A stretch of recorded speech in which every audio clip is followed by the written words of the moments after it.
Motivation quotidienne numéro 94. Avoir du recul. On peut juger d'après les apparences, mais avoir du recul en toute chose et dans chaque situation ou événement de notre vie peut être bénéfique. Il ne faut jamais parler vite. Les gens qui sont autour de nous ont beaucoup de choses à nous donner et font beaucoup d'efforts, beaucoup de sacrifices. Une histoire à ce sujet.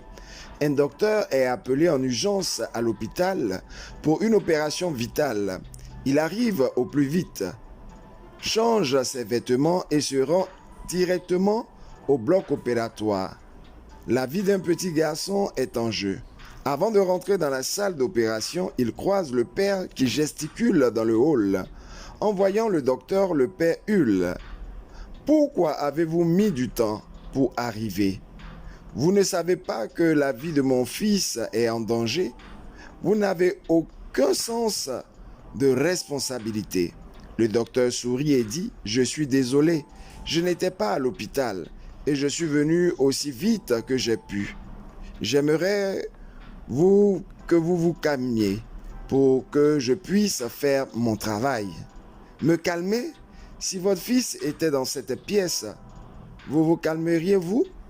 Si votre propre fils était en train de mourir en attendant le docteur, vous vous calmeriez? Dit le père en colère. Le docteur a souri de nouveau et a répondu « Nous ferons de notre mieux pour sauver votre fils. » C'est facile de prononcer de jolies phrases quand on n'est pas concerné, a murmuré le père. Après des heures de travail, le docteur sort heureux. « Dieu merci, votre fils est sauvé. » Sans attendre la réponse du père, il se précipite vers la sortie. Si vous avez d'autres questions, demandez à l'infirmière. Pourquoi est-il si arrogant? Ne pouvait-il pas attendre et prendre quelques minutes pour me donner des nouvelles sur l'état de mon fils? Demande-t-il à l'infirmière. L'infirmière a répondu en larmes. Son fils est mort hier dans un accident de la route.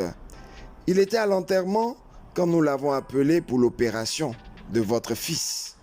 Et maintenant qu'il a sauvé la vie de votre fils, il a foncé pour finir l'enterrement de son fils. Africaine et Africain nouveau, Ivoirien et Ivoirienne bois de manioc. Combien de fois nous n'avons pas été capables de reconnaître le travail des employés, nounous, majordomes, servantes, chauffeurs, qui ne ménagent aucun effort pour être à nos services. Or, eux-mêmes traversent des difficultés, des situations difficiles.